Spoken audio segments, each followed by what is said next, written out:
नमस्कार, आप देख रहे हैं इंडियन 24 न्यूज और मैं हूं आपके साथ दामोदर शुक्ला। हम आपको बलरामपुर जनपद से लगातार भूमाफियाओं व दबंगों तथा जमीन दलालों का खबर दिखा रहे हैं। हाल ही में इंडियन 24 न्यूज ने आपको दिखाया था कि एक लौकी खुर्द तहसील तुलसीपुर के अंतर्गत लौकी खुर्द गांव में एक फागू राम है जिनका 46 बीघे जमीन कहाँ गया इसका पता नहीं लग सका। हालांकि जब खबर चली और खबर चलने के बाद सभी दलालों व भूमाफियाओं में हड़कंप मचा और अधिकारियों ने जांच शुरू की तो एक से एक खुलासे होते नजर आ रहे हैं। और इसी के साथ साथ तमाम लोग अपनी सफाई देते भी नजर आ रहे हैं। इसी के साथ में फागू राम जो हैं उनका एक दत्तक पुत्र है, गोद लिया हुआ लड़का है संतोष, जो हमारे साथ मौजूद है। उसने सारी कहानी बयां की और उसने बताया कि किस तरह से दलालों ने 46 बीघे खेत को अपना लिया। आइए हम संतोष से बातचीत करेंगे कि क्या हुआ है पूरा मामला और उसका संपत्ति कैसे चला गया। क्या नाम पड़ेगा आपका? हमारा नाम संतोष कुमार है। संतोष, जैसे देखा जा रहा है आपके जो पिताजी हैं, आपके पिताजी फागू ने आपको गोद लिया था जी। आपका 46 बीघा खेत चला गया, दलालों ने हथिया लिया खेत को, कैसे चला गया, क्या हुआ पूरा घटना? इसमें एक है राजू दलाल और एक विनोद वर्मा, ये दो लोग हमें मिले। ये लगभग हो गया 1.5 साल। तो ये मिले तो हमको कहे चलो घूमो यार इधर उधर। वहाँ लेके जाते थे लखनऊ, उसके बाद नेपाल, हमारे साथ में वो भी घूमते थे। अच्छा, घुमाने ले जाते थे? हाँ। घुमाने के समय क्या होता था, क्या क्या खेल होता था, कैसे होता था? वहाँ लेके जाते थे हमको तो वहाँ दारू पिलाते थे, बियर पिलाते थे।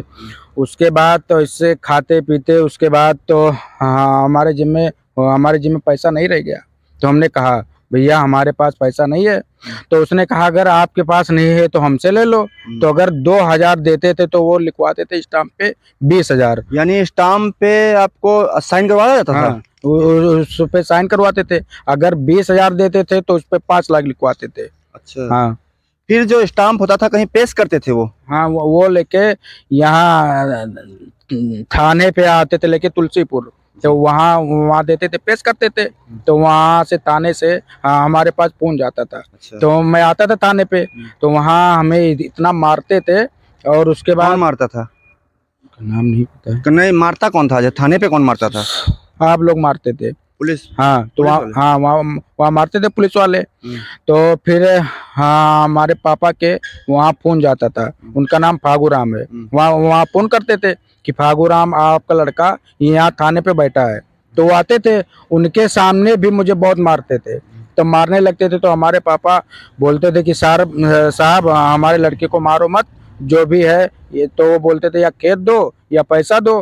तो हमारे पापा बोलते थे कि हाँ हमारे पास पैसा नहीं है तो हम आपको खेत दे रहे हैं। तो खेत बैनामा हो जाता था। हाँ। इसी बहाने आप के एक टेक्नोलॉजी फॉल्ट बहुत बड़ा आया है, तकनीकी फॉल्ट आया है, जिसमें आपका एक आधार है, आपका फोटो उसमें लगा हुआ है, उसमें फागू राम लिखा हुआ है। ठीक है, उम्र भी बहुत नहीं मिल रही फागू राम से। इसमें क्या मामला है, क्या हुआ था आधार में, कैसे छेड़छाड़ की गई? इसमें राजू दलाल जो हैं वो हमारे पास फोन किए कि संतोष तुम अपना और अपने पापा का आधार हमें लाके दो। तो आधार मैंने दिया तो हमारे आईडी पे लिखवा दिए उसमें फागू राम, और उसमें लगवाए फोटो हमारा उसमें लगवाए। अच्छा। वो फोटो लगवा के उसके बाद ये लोग ये सोच रहे थे तब इनका आधार इनके नाम से बन जाएगा।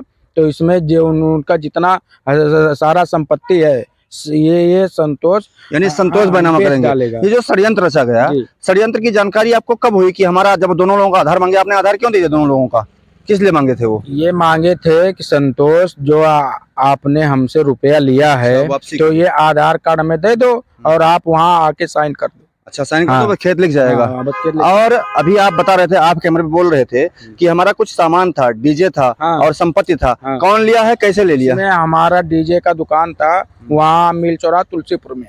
वहाँ हमारा लगभग 8 लाख का हमारा डीजे का सामान था। उसमें राजू बरई, विनोद वर्मा, ये दोनों लोग मिलके और सारा सामान हमारा बेच के खा लिए। अच्छा। हाँ। यानी आपकी जो बाइक थी, हाँ। बाइक कौन लिया?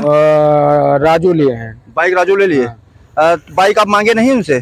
उनसे हम राजू बरई से बाइक मांगे तो उसने बोला हम आपको दिए हैं 80,000 रुपये ब्याज पे। दिया था क्या वो? नहीं, वो दिया नहीं था पैसा। अच्छा। हाँ।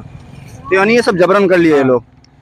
क्या चाहते हैं, आप क्या चाहते हैं? हम ये चाहते हैं या मेरा सारा संपत्ति मिले, या हम डीएम साहब से निवेदन करते हैं कि हमारे साथ में इंसाफ हो।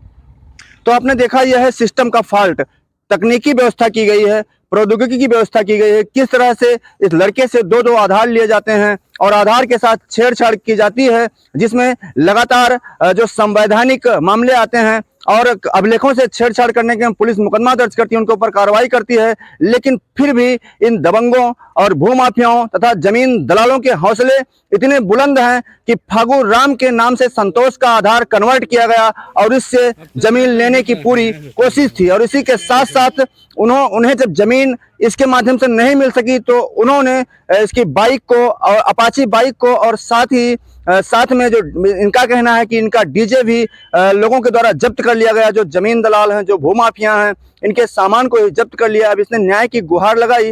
हालांकि इसने एक और बड़ा आरोप लगाया है कि जब ये शिकायत करते थे तो उसके एवज में इन्हें पुलिस पकड़ती थी, थाने में इनको मारा जाता था, इसके एवज में इसके पिता से जमीन बैनामे करवाया जाता था। हालांकि बात यह है कि जिस तरह से बलरामपुर के अपर पुलिस अधीक्षक उत्तरी जांच कर रहे हैं और मामले की जांच करते नजर आ रहे हैं, अब आप समझ ही गए होंगे पूरा मामला कि किस तरह से इसका खेत गया और किस तरह से 46 बीघा खेत जमीन दलालों ने बैनामा करवा लिया। इंडियन 24 न्यूज के लिए दामोदर शुक्ला, बलरामपुर।